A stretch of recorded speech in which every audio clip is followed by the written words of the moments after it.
میں نہیں جانتی کہ تایا ابا کے وکیل نے ثبوت دیے یا نہیں، مگر پہلی ہی پیشی پہ ازمیر کی ضمانت ہو چکی تھی۔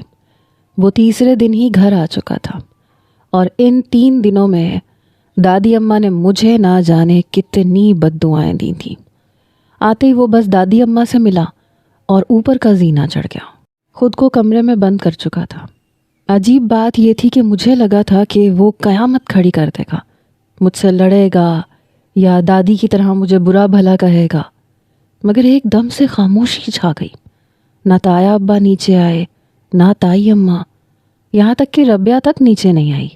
کوئی فساد جھگڑا نہیں کیا۔ ازمیر زیادہ تر اپنے کمرے میں بند رہتا تھا۔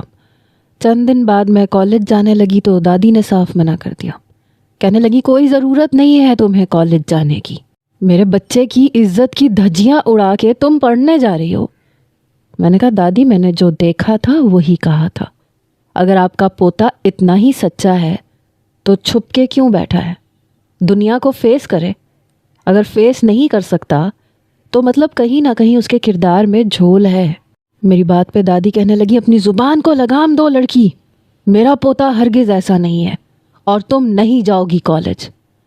میری والدہ بھی بجائے دادی کو سمجھانے کے مجھ سے کہنے لگی ابیہا تم اندر جاؤ۔ میں نے حیرت سے اپنی والدہ کی طرف دیکھا۔ ابیہا اپنے کمرے میں جاؤ۔ میں اپنے کمرے میں چلی گئی، دوپٹہ اتار کے بیڈ پہ پھینکا۔ پتہ نہیں کب میں اپنی مرضی سے جیوں گی، نہ اپنی مرضی سے کہیں آ سکتی ہوں نہ کہیں جا سکتی ہوں۔ کچھ دیر میں میری والدہ میرے کمرے میں آئی، کہنے لگی سچ سچ بتاؤ ابیہا، تم نے ازمیر کو اس لڑکی کو کیا کرتے دیکھا تھا؟ دیکھو مجھے سچ بتانا۔ پتہ نہیں امی اس طرح سے کیوں پوچھ رہی تھی۔ میں نے کہا امی سچ کہوں تو جان خلاصی مل جائے گی ازمیر کی غلامی سے۔ میری بات سن کے میری والدہ کہنے لگی وہ جا چکا ہے۔ یہ سن کے مجھے حیرت کا جھٹکا لگا۔ کہاں جا چکا ہے؟ پتہ نہیں، رات کے 3 بجے گھر سے چلا گیا تھا۔ یہ میرے لیے ایک نیا انکشاف تھا۔ وہ گھر سے جا چکا تھا مگر کہاں؟ میری والدہ کہنے لگی بتاؤ مجھے ابیہا، کیا تم نے ازمیر کو اس لڑکی کے ساتھ کچھ کرتے دیکھا تھا؟ میں چپ سی ہو گئی۔ بولو ابیہا کیا دیکھا تھا تم نے؟ میں نے کہا وہ لڑکی ازمیر سے کہہ رہی تھی کہ وہ اس کے بچے کی ماں بننے والی ہے اور وہ اسے دھوکہ دے رہا ہے۔ میری والدہ کہنے لگی پھر کیا ازمیر نے اس لڑکی سے اس بات کا اعتراف کیا تھا؟ میں نے کہا اعتراف کون کرتا ہے امی، سب مکر جاتے ہیں، کون اپنا جرم قبول کرتا ہے؟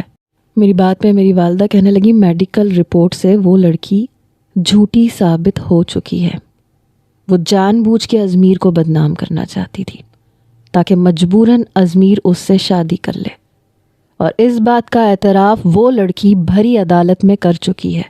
تم جانتی ہو تمہاری اس جھوٹی گواہی سے ازمیر کی اور ہم سب کی کتنی بدنامی ہوئی ہے۔ تمہیں اندازہ ہے اپنی حماقت سے تم نے کیا کیا ہے؟ ابیہا تم نے اچھا نہیں کیا۔ پتہ نہیں میری ماں اتنی کیوں پریشان تھی۔ میں نے کہا امی جو دیکھا تھا وہ کہہ دیا۔ میری والدہ کہنے لگی جھوٹ، تم جھوٹ بول رہی ہو۔ تم نے کہا تھا تم نے اسے اس لڑکی کے ساتھ گناہ کرتے دیکھا تھا۔ تم جانتی ہو تم نے سب کے سامنے کیا کیا ہے اور کس کے ساتھ کیا ہے؟ تمہیں اندازہ ہے تمہارا باپ کتنا پریشان ہے؟ سارے خاندان کو پتہ ہے کہ تمہارا نکاح ازمیر سے ہوا ہے، اور سارے خاندان کو یہ بھی پتہ چل چکا ہے کہ اس پہ الزام کس نے لگایا تھا، اور یہ بھی پتہ چل چکا ہے کہ جھوٹا لگایا تھا۔ میں اپنی ماں کو حیرت سے دیکھ رہی تھی۔ میری ماں کی آنکھوں میں آنسو جھلملا رہے تھے۔ تم جانتی ہو لوگوں کو جواب دینے کے لیے ہمارے پاس کچھ نہیں ہے۔ تمہارے والد تمہاری وجہ سے بے تحاشا پریشان ہے۔ تم نے بنا کچھ سوچے سمجھے کیا کر دیا ابیہا؟ تم نے کچھ بھی نہیں سوچا، نہ ہماری عزت کے بارے میں نہ اپنے شوہر کی عزت کے بارے میں۔ میری والدہ کے آنسو گر کے ان کے رخسار بھگونے لگے۔ انہوں نے اپنے آنسو صاف کیے، کہنے لگی ساری زندگی میں نے تمہاری دادی کی کڑوی کسیلی سنی، لیکن کبھی یاسر کی عزت پہ حرف نہیں آنے دیا۔ تمہاری دادی کی نظر میں شاید اہمیت نہیں رکھتی، لیکن اپنے شوہر کی نظر میں بہت اہمیت رکھتی ہوں۔ وہ جانتے ہیں کہ میں نے کیا کیا قربانیاں دی ہیں۔ انہوں نے آج تک مجھے کبھی کچھ نہیں کہا، کبھی اپنی والدہ کی باتوں میں آ کے مجھے تکلیف نہیں دی۔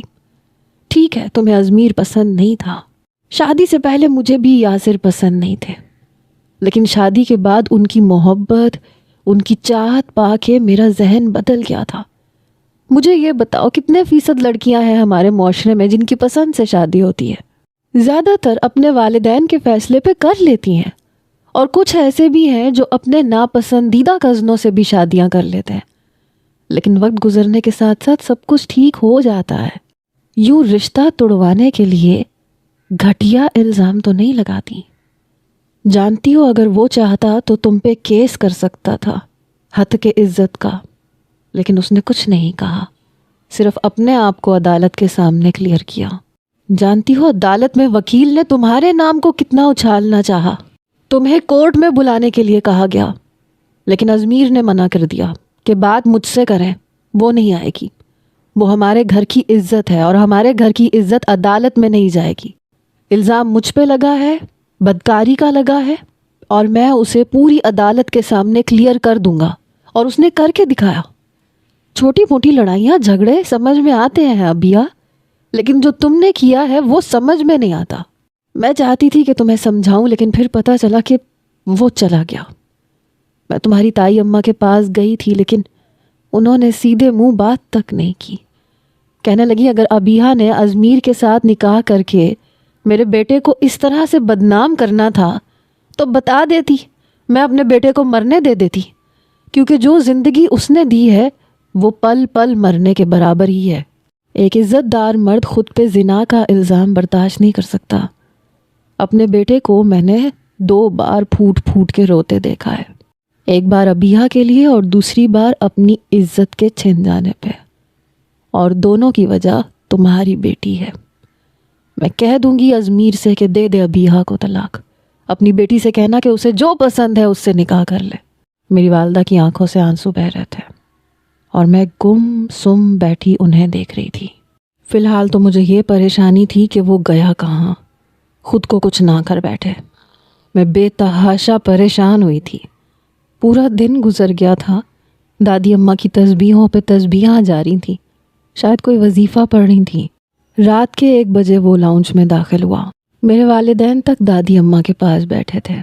اماں بھی ابھی انہیں بلڈ پریشر کی دوسری دوا دے کے ہٹی تھی، لیکن بلڈ پریشر ابھی بھی نیچے آنے کا نام نہیں لے رہا تھا۔ ازمیر کو دیکھ کے کہنے لگی میرے بچے ادھر آ میرے پاس، کہاں گیا تھا تو، کل رات سے غائب ہے۔ وہ کچھ دیر تک دادی اماں کے پاس بیٹھا رہا۔ میں اپنے کمرے کے دروازے پہ ہی کھڑی تھی۔ پتہ نہیں کیوں مجھے اپنے اندر شرمندگی محسوس ہو رہی تھی۔ میں نے بنا سوچے سمجھے یہ سب کچھ کر دیا تھا۔ کہنے لگا بس ایسے ہی دماغ گھوم گیا تھا، دوستوں میں چلا گیا تھا۔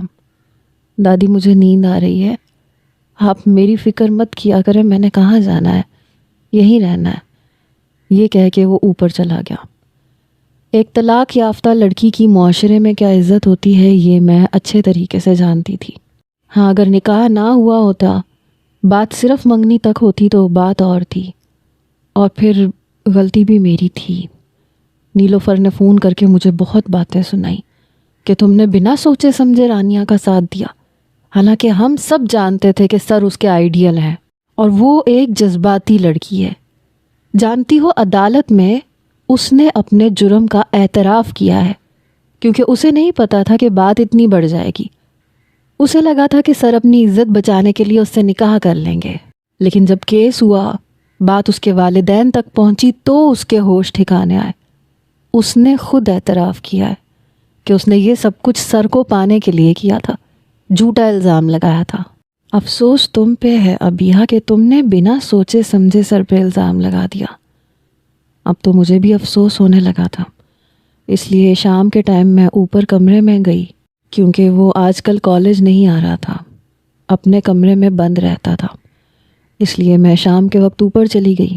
تائی اماں اور ربیہ لاؤنج میں بیٹھی باتیں کر رہی تھیں۔ مجھے دیکھ کے تائی اماں کے ماتھے پہ بل پڑے۔ ربیہ اٹھ کے باورچی خانے میں جانے لگی۔ میں نے ربیہ کو پکارا، میں نے کہا میری بات سنو، لیکن اس نے کوئی جواب ہی نہیں دیا۔ تائی اماں کہنے لگی اب کیوں آئی ہو تم یہاں پہ؟ کیا کوئی اور الزام رہ گیا ہے میرے بیٹے پہ لگانے کے لیے؟ غلطی کر لی اس نے جو اس نے تم سے نکاح کر لیا۔ میں تائی اماں کے پاس جا کے بیٹھ گئی۔ تائی اماں مجھے معاف کر دیں، مجھے واقعی اندازہ نہیں تھا کہ یہ سب ہو جائے گا۔ غلطی میری تھی، اس لیے معافی مانگنے پہ مجھے کوئی شرمندگی نہیں تھی۔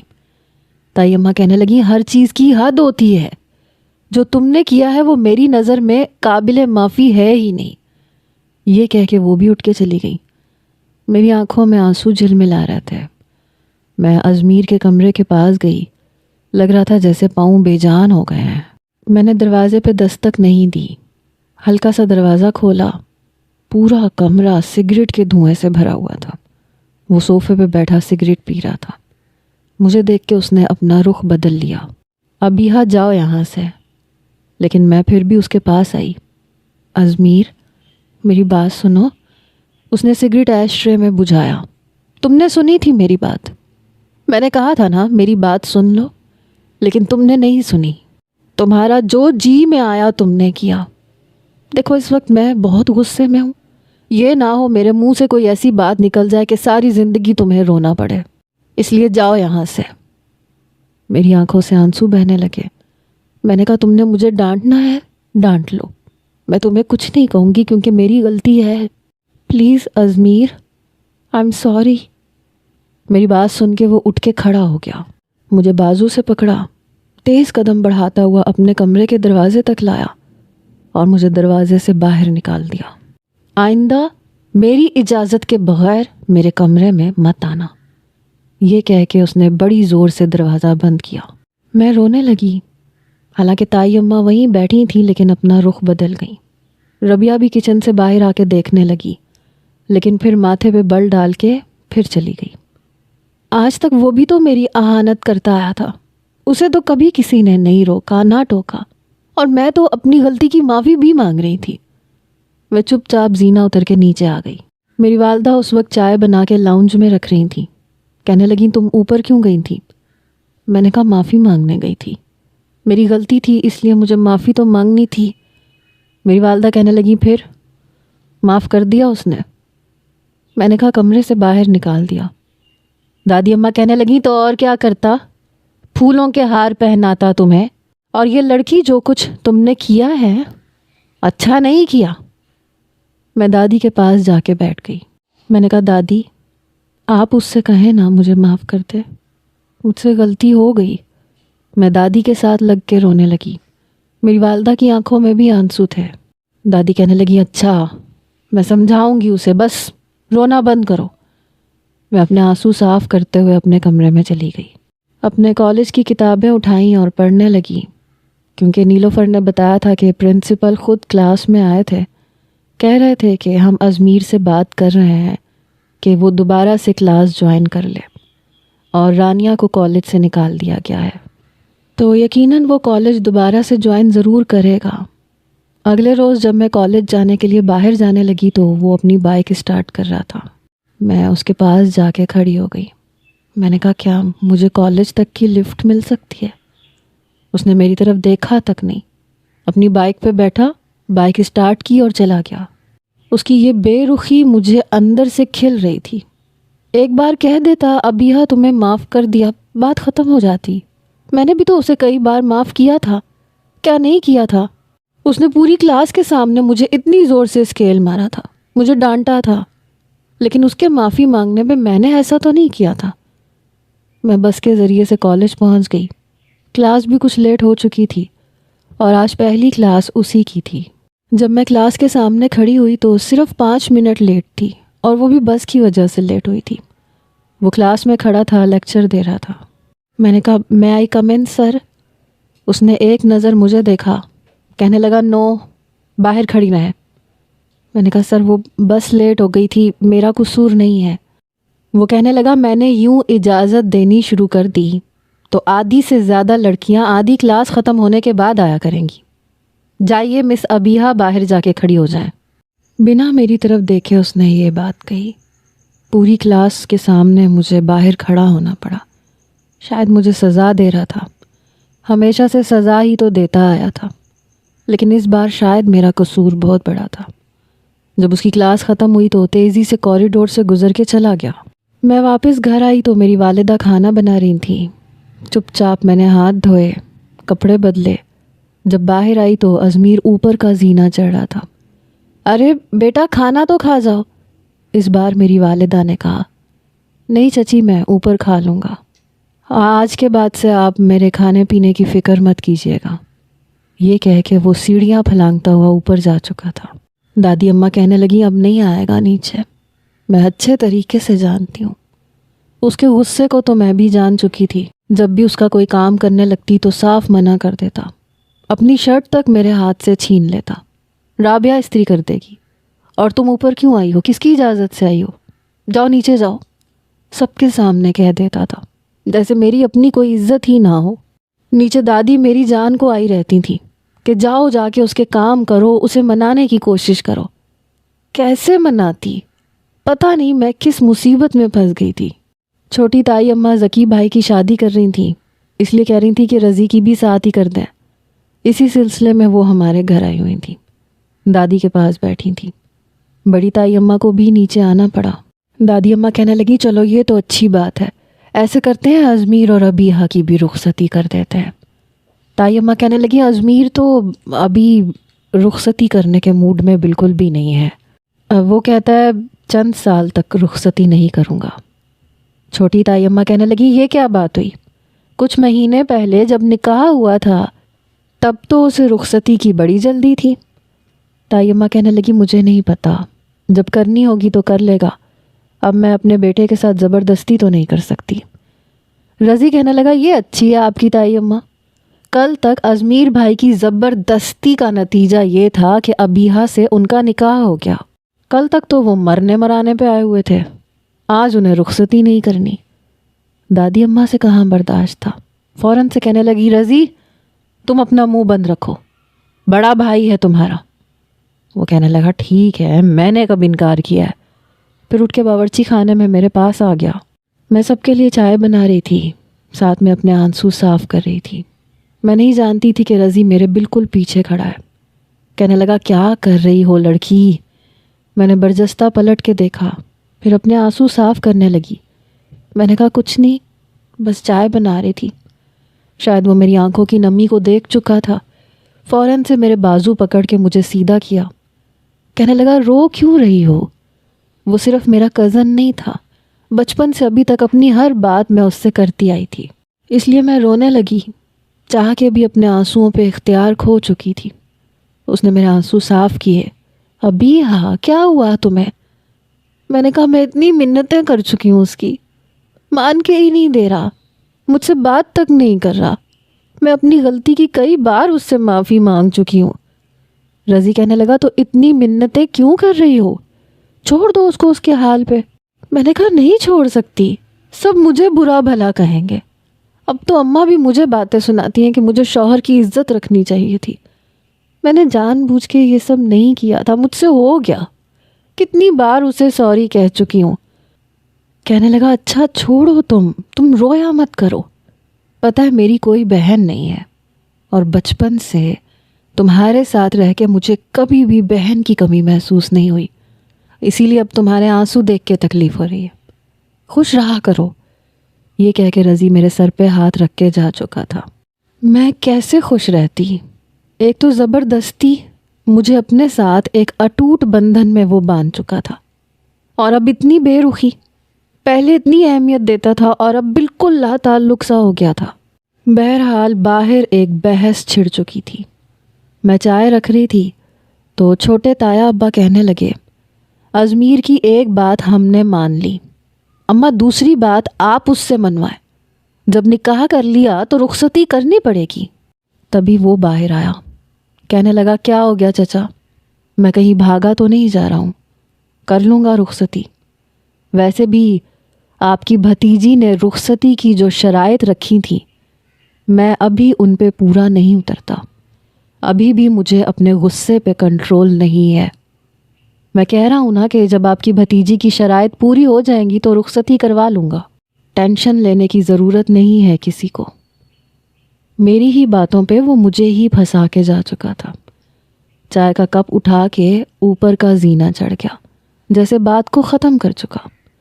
تائی اماں کہنے لگی ٹھیک ہی تو کہہ رہا ہے، ابیہا نے ہی تو شرطیں رکھی تھیں، میری بیٹی ربیہ جیسی تھوڑی ہے، ماں باپ نے جو کہا اسی کو پلو سے باندھ لیا۔ اس بات پہ رضی نے ضرور تائی اماں کو غصے سے دیکھا تھا۔ کہنے لگا لیکن میں ازمیر بھائی کی طرح زبردستی کا قائل نہیں ہوں چچی، میں نے تب بھی کہا تھا اور اب بھی کہہ رہا ہوں، ربیہ کی مرضی معلوم کر لیں، کیونکہ ہمارے خاندان میں صرف ایک ہی شخص کی مرضی کی اہمیت ہے، باقی سب پہ تو رشتے مسلط کیے جاتے ہیں۔ دادی اماں کہنے لگی تم کیا بحث لے کے بیٹھ گئے ہو؟ ارے ربیہ کی مرضی شامل ہے، مجھے پتا ہے، اب بحث مت کرو۔ سکینہ تم ذکی کے ساتھ رضی کی بھی شادی کی تیاریاں شروع کر دو، باقی رہ گیا ازمیر تو وہ گھر کی بات ہے، جب کہے گا رخصتی کی تیاری کر لیں گے۔ بات ختم ہو چکی تھی۔ 1 مہینے کے اندر اندر ذکی بھائی اور رضی کی شادیوں کی تیاریاں مکمل ہو چکی تھیں۔ اس بار میں نے بلیک کلر کا فینسی ڈریس پہنا تھا، کیونکہ بلیک کلر اس کی کمزوری تھی۔ اول تو مجھے بلیک کلر پسند نہیں تھا، میں بہت کم پہنتی تھی، لیکن جب پہنتی تھی تو اس کی نظروں کے حصار میں رہتی تھی۔ کہتا تھا ابیہا اس کلر میں تم سب سے زیادہ اچھی لگتی ہو، لیکن اس وقت مجھے اس کی باتوں کا مفہوم پتہ نہیں ہوتا تھا، اس لیے میں کہتی تھی کہ مجھے پتہ ہوتا تو پہنتی ہی نہیں، کیونکہ مجھے تمہیں اچھا لگنا ہی نہیں ہے۔ اور وہ ہنسنے لگتا تھا۔ ایسا تو ممکن ہی نہیں ہے، حالانکہ بارات پہ سب لڑکیوں نے مختلف رنگوں کے کپڑے پہن رکھے تھے، لیکن میں نے کالا لباس پہنا تھا۔ تیار بھی بہت ہوئی تھی، بال بھی کھلے چھوڑ رکھے تھے، مگر مجال ہے کہ اس نے ایک نظر بھی مجھ پہ ڈالی ہو۔ اماں کے کہنے پہ اور دادی اماں کے بے حد اصرار پہ مجھے مجبوراً تائی اماں کے ساتھ ساتھ رہنا پڑا۔ تائی اماں اور کوئی کام ہے تو بتائیں۔ ارے نہیں بی بی کوئی کام نہیں ہے، روکھا سا جواب دے کے وہ میرے پاس سے اٹھ کے چلی گئی۔ پتہ نہیں کیوں اپنا آپ بہت بے وقت سا لگ رہا تھا۔ دلہن بنی ربیہ بہت پیاری لگ رہی تھی۔ اسے اس کے کمرے سے نیچے اسٹیج تک میں ہی لے کے گئی تھی۔ سیڑھیاں اترتے ہوئے اچانک سے ازمیر ہم دونوں کے سامنے آ گیا۔ ربیہ کو دیکھ کے اس کے سر پہ پیار دینے لگا، اس کے ماتھے پہ بوسہ دیتے ہوئے دعائیں دینے لگا۔ کہنے لگا یوں تو میں نے تمہاری شادی میں کوئی کمی نہیں چھوڑی، لیکن پھر بھی بھائی سے کوئی تحفہ چاہیے تو مانگ لو۔ کچھ نہیں بھائی، آپ نے پہلے ہی کوئی کمی نہیں چھوڑی، جس چیز پہ میں نے ہاتھ رکھا آپ نے مجھے خرید کے دی۔ میں بہت لکی ہوں کہ مجھے آپ جیسا بھائی ملا ہے۔ اسی وقت ازمیر نے اپنا ہاتھ آگے بڑھایا، میرے ہاتھ سے ربیہ کا ہاتھ چھڑوا لیا۔ میں اس کی شکل دیکھتی رہ گئی اور پھر وہ ربیہ کو اپنے ساتھ باہر لے کے آیا۔ میں نے کہا کہ کیا میری اتنی بھی اہمیت نہیں تھی؟ میں اس کے بعد ہال پہنچی، نہ تو میں تائی اماں کے پاس بیٹھی، نہ اسٹیج پہ گئی، بس ایک کرسی پہ جم کے بیٹھی رہی۔ نہ میں نے اپنی والدہ کی گھوری کی طرف دیکھا، نہ دادی اماں کی باتوں پہ توجہ دی۔ میں نے کھانا تک ٹھیک سے نہیں کھایا۔ دودھ پلائی کی رسم پہ بھی ربیہ کی ماموں کی بیٹیاں آگے آئی تھیں۔ البتہ چھوٹی تائی اماں نے ذکی اور رضی کی بہن کی حیثیت سے مجھے 10,000 دیے تھے۔ ذکی بھائی کی دلہن بہت اچھی تھی، انہی کی طرح تھی، سیدھی سادی سی۔ رخصتی کے وقت بھی میں آگے بڑھ کر نہیں گئی، ایسے ہے تو پھر ایسے ہی ٹھیک صحیح، میں کب تک اس شخص کے آگے جھکتی۔ ولیمے پہ بھی میں نے ازمیر کی طرف ایک نظر نہیں ڈالی۔ سارا فنکشن میں نے ایک کرسی پہ بیٹھ کے گزارا۔ دادی اماں نے بہت باتیں سنائی۔ توبہ توبہ، اتنا نخرہ ہے اس لڑکی میں، کہا بھی تھا تائی اماں کے آگے پیچھے پھرو، لیکن نہیں بھائی، شہناز بہت بدتمیز کر دیا تم نے اسے۔ میں اگلے دن کالج پہنچی، ویسے بھی فائنل پیپر ہونے والے تھے۔ آج کل میں پیپرز کی ہی تیاری کر رہی تھی۔ 1 ہفتے کے بعد میرا پہلا پیپر تھا۔ جب تائی اماں نیچے آئیں، میری والدہ سے کہنے لگی ربیہ کی دعوت ہے آج، ایسے کرو ابیہا کو اوپر بھیج دو، مجھ سے اکیلے کام نہیں ہو رہا۔ میری والدہ تو اسی بات پہ خوش تھیں کہ تائی اماں نے سیدھے منہ بات کر لی۔ میں اپنے کمرے میں بیٹھی تیاری کر رہی تھی، امی کہنے لگی جاؤ ربیہ کی دعوت ہے، جا کے اپنی تائی اماں کا ہاتھ بٹاؤ۔ میں نے کہا امی میرا پیپر ہے۔ کہنے لگی کچھ نہیں ہوتا، چلو جاؤ، شکر ہے بھابھی کا موڈ کچھ تو ٹھیک ہوا۔ میں نے کہا امی کیا آپ سب لوگ یہی دیکھتے رہیں گے کہ تائی اماں کا موڈ ٹھیک ہوا یا نہیں، ان کے بیٹے کا پارا نیچے آیا یا نہیں؟ نکاح نہ ہو گیا، میرے سر پہ تو ایک عذاب ہو گیا۔ میری والدہ کہنے لگی دیکھو اللہ اللہ کر کے سب کچھ ٹھیک ہو رہا ہے۔